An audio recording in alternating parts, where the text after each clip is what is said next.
Want to get through this? Let's go!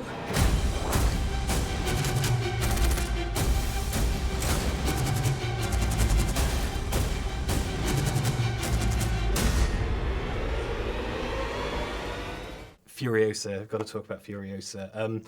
Some people complained about the fact that it was Furiosa who kind of drove the film, literally and figuratively.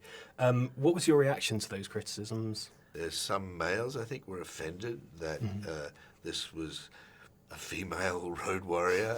That's more their problem than mine. And there are other people who thought it wasn't feminist enough. And I'm just here as the storyteller. And if it was okay, it belongs to whoever wants to take the story. And if it wasn't okay, then blame me. There's nothing else I can do about it. I finished the movie. And there's already talk kind of knocking around of Mad Max The Wasteland following on from Fury Road. Will Furiosa be back? She could be, yeah. We're in conversation about that now. And when you do come back to the world of Mad Max, would there ever be a possibility of, if it was Tom Hardy continuing the role, of Mel Gibson popping up in some way or another? No, for a very simple reason. It's like having a Sean Connery appear in a Daniel Craig James Bond. It would throw you out of the movie. It would confuse the audience, and you're trying your damnedest to actually keep people in the movie rather than throw them out. Even though it would be interesting working with Mel again, certainly not in a Mad Max movie. With this film, it felt like, because it was 30 years since the last Mad Max film, it felt like there was such a singularity of vision in there, and it was like this world had been kind of building up in your head for so long, and then there was this kind of big release.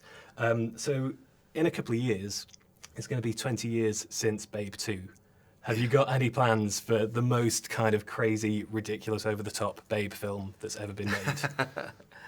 Look, when you make a movie, you live with it so long, they live in your head as imaginary friends in a way. I mean, it probably sounds crazy, but they do. And I'm hardwired for story now after all these years.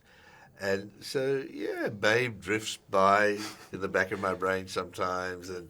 But there's a lot of other stories that I've never had an opportunity to tell. And what I believe are interesting characters and interesting stories. And occasionally there's a Babe, there's intersecting with a Mad Max or a penguin or something.